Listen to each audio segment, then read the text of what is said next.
નમસ્કાર મિત્રો, દેશ અને દુનિયાના સુપરફાસ્ટ સમાચારની વાત કરીએ એ પહેલાં મહત્વના સમાચારો ઉપર એક નજર. ટ્રમ્પનો યુ-ટર્ન સામે આવ્યો છે. વિદ્યાર્થીઓ માટે વિઝા વધારાશે નહીં. દેશમાં શિક્ષકોની સંખ્યા પહેલીવાર 1 કરોડને પાર ગઈ છે. અમદાવાદના વાસણા બેરેજના 14 ગેટ ખોલી દેવામાં આવ્યા છે. ગુજરાતમાં એક શિક્ષકવાળી સ્કૂલોની સંખ્યામાં મોટો વધારો. 7 ડે સ્કૂલને વધુ એક નોટિસ. ડીઈઓએ માગ્યા માન્યતાના દસ્તાવેજ. 40,000ની લાંચ લેતા કોન્સ્ટેબલ સાહેબ ઝડપાયા છે. બ્યાસ નદીના પ્રચંડ પ્રવાહ વચ્ચે અડગ પૂજારી સામે આવ્યા. બિટકોઇન તોડકાંડમાં પૂર્વ એમએલએ અને આઈપીએસ સહિત 14ને દોષિત ઠેરવવામાં આવ્યા છે. છૂટાછેડાના સમાચારો વચ્ચે ગોવિંદાએ પરિવાર સાથે બાપાને વિદાય આપી.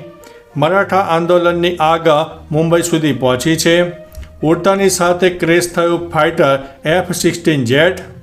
બિટકોઇન તોડકાંડમાં પૂર્વ એમએલએ સહિત 14ને આજીવન કેદની સજા. તો પોલીસ સ્ટેશનમાંથી ચાંદી ક્યાં ગઈ? હવે મિત્રો સમાચારો વિસ્તારથી. અમદાવાદના નારણપુરામાં એક દુકાનમાંથી 2001માં 20 કિલો ચાંદીની પાટની ચોરી થઈ અને પોલીસે 5.882 કિલોગ્રામ ચાંદી રિકવર કરી. જેની જાણ માલિકને 2023માં થઈ તો તેનો મુદ્દામાલ પરત લેવા અરજી કરતા કોર્ટે મુદ્દામાલ ફરિયાદીને સોંપવા આદેશ કર્યો, પરંતુ પોલીસ સ્ટેશન પહોંચતા મુદ્દામાલ તો હતો જ નહીં. કન્ટેમ્પ્ટ ઓફ કોર્ટની અરજી બાદ ડીસીપીએ તપાસ સોંપાઈ છે, જેમાં એકબીજા પર પોલીસ ખો આપી રહી છે. તો ચાંદી ગઈ તો ક્યાં ગઈ? મિત્રો, અન્ય મહત્વના સમાચારની વાત કરીએ તો બિટકોઇન તોડકાંડમાં પૂર્વ એમએલએ સહિત 14ને આજીવન કેદની સજા. બિટકોઇન તોડકાંડમાં સિટી સેશન કોર્ટે ચુકાદો આપતા પૂર્વ એમએલએ નલિન કોટડિયા અને પૂર્વ આઈપીએસ જગદીશ પટેલ સહિત 14 આરોપીઓને આજીવન કેદની સજા ફટકારી છે. આરોપીઓએ બિલ્ડર શૈલેષ ભટ્ટનું અપહરણ કરીને 200 બિટકોઇન અને રોકડની ખંડણી પણ માગી હતી. આ ચુકાદાથી કાયદાકીય અને ભ્રષ્ટાચાર વિરોધી પ્રવૃત્તિમાં સંડાવેલા ઉચ્ચ અધિકારીઓ અને નેતાઓને પણ કડક સજા મળી છે. મિત્રો, અન્ય મહત્વના સમાચારની વાત કરીએ તો ઉડતાની સાથે ક્રેશ થયું ફાઇટર F-16 જેટ વિમાન. મધ્ય પોલેન્ડમાં રાડોમ 2025 એર શો રિહર્સલ દરમિયાન પોલીસ એરફોર્સનું F-16 લડાકુ વિમાન ક્રેશ થયું. દુર્ઘટનામાં પાયલોટનું મૃત્યુ થયું છે. ઘટનાની જાણ અધિકારી એડમ રાજમાપલાએ સોશિયલ મીડિયા પર આપી છે. પોલીસ સમાચાર એજન્સી પીએપી અનુસાર વિમાન વાયુસેનાનું હતું. આ એર શો અઠવાડિયાના અંતે થવાનો હતો, પરંતુ રિહર્સલ દરમિયાન આ અકસ્માત થયો છે.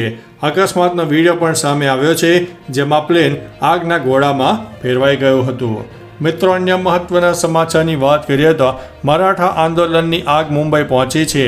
મરાઠા અનામતની માગણી સાથે કાર્યકર્તા મનોજ જરાંગે પાટીલે મુંબઈના આઝાદ મેદાનમાં અનિશ્ચિતકાળ માટે ભૂખની હડતાલ કરી છે. આ આંદોલનમાં જોડાવા હજારો મરાઠા સમાજના લોકો ટ્રેનો મારફતે મુંબઈ પહોંચી રહ્યા છે, જેના કારણે શહેરમાં ટ્રાફિક જામ થયો છે. જરાંગે પાટીલે કહ્યું છે કે તેઓ પીછેહટ નહીં કરે અને તમામ માંગણીઓ સ્વીકારાય નહીં ત્યાં સુધી આંદોલન ચાલુ રાખશે. તેમણે સમર્થકોને શાંતિ જાળવવા માટે પણ અપીલ કરી છે. મિત્રો, અન્ય મહત્વના સમાચારની વાત કરીએ તો છૂટાછેડાના સમાચારો વચ્ચે ગોવિંદાએ પરિવાર સાથે બાપાને વિદાય આપી. લાંબા સમયથી ગોવિંદાના છૂટાછેડાના સમાચાર ચર્ચામાં છે. તેવામાં ગોવિંદાએ તેમના પરિવાર સાથે બાપાનું સ્વાગત કર્યું હતું અને ગઈકાલે બાપાને વિદાય પણ આપી. છૂટાછેડાની વાતનો અંત આવી ગયો હોય તેવું દેખાઈ રહ્યું છે. પરિવાર સાથે ખુશ જોવા મળ્યા ગોવિંદા અને બાપાને વિદાય આપતી સમયે તેમણે ડાન્સ પણ કર્યો હતો. પત્ની સુનીતા પણ બાપાની વિદાયમાં જોવા મળ્યા હતા. એટલે કે આ બધી અત્યારે અફવાઓ ચાલી રહી છે. મિત્રો, અન્ય મહત્વના સમાચારની વાત કરીએ તો બિટકોઇન તોડકાંડ પૂર્વ એમએલએ અને આઈપીએસ સહિત 14ને દોષિત ઠેરવવામાં આવ્યા છે.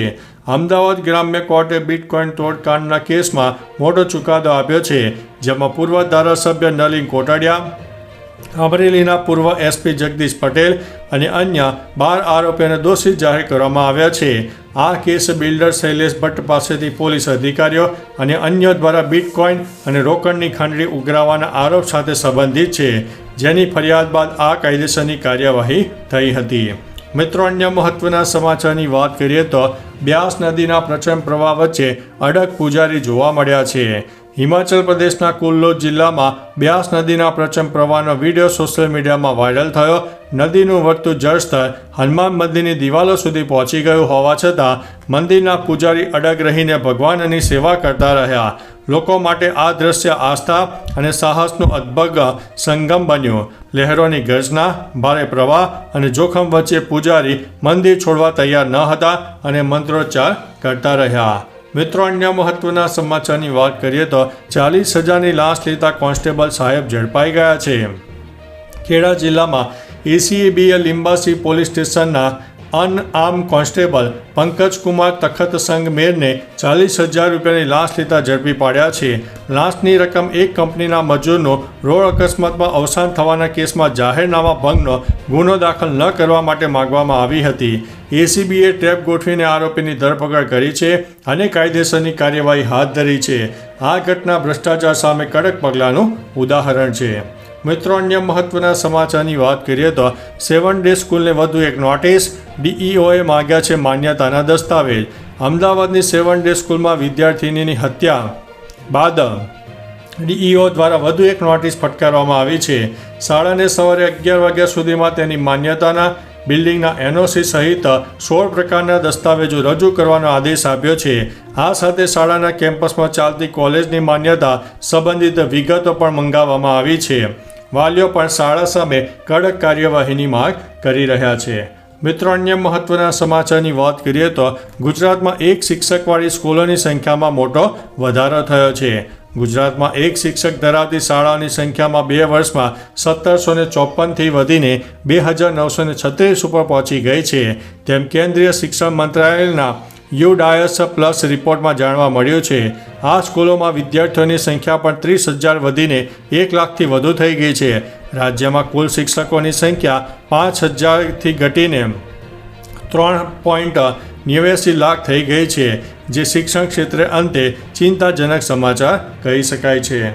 મિત્રો, અન્ય મહત્વના સમાચારની વાત કરીએ તો અમદાવાદના વાસણા બેરેજના 14 ગેટ ખોલવામાં આવ્યા છે. અમદાવાદમાં ભારે વરસાદને કારણે વાસણા બેરેજમાં પાણી છોડવામાં આવ્યું છે. બેરેજના કુલ 14 ગેટ ખોલવામાં આવ્યા છે, જેમાંથી 9 ગેટ 4 ફૂટ અને 4 ગેટ 5 ફૂટ સુધી ખોલવામાં આવ્યા હતા. આ કાર્યવાહી વાસણા બેરેજનું રૂલ લેવલ જાળવવા માટે કરવામાં આવી છે. નદી કાંઠાના વિસ્તારોમાં વસતા લોકોને સાવચેત રહેવા માટે સૂચના આપવામાં આવી છે. અધિકારીઓ દ્વારા પરિસ્થિતિ ઉપર નજર રાખવામાં આવી રહી છે. મિત્રો, અન્ય મહત્વના સમાચારની વાત કરીએ તો દેશમાં શિક્ષકોની સંખ્યા પહેલીવાર 1 કરોડને પાર થઈ છે. ભારતના શિક્ષણ ઇતિહાસમાં પહેલીવાર શિક્ષકોની સંખ્યા 1 કરોડથી વધુ થઈ છે. શિક્ષણ મંત્રાલયના UDAS રિપોર્ટ મુજબ કુલ શિક્ષકોની સંખ્યા 1 કરોડથી વધારે પહોંચી ગઈ છે, જેમાંથી 51% સરકારી શાળાઓના છે.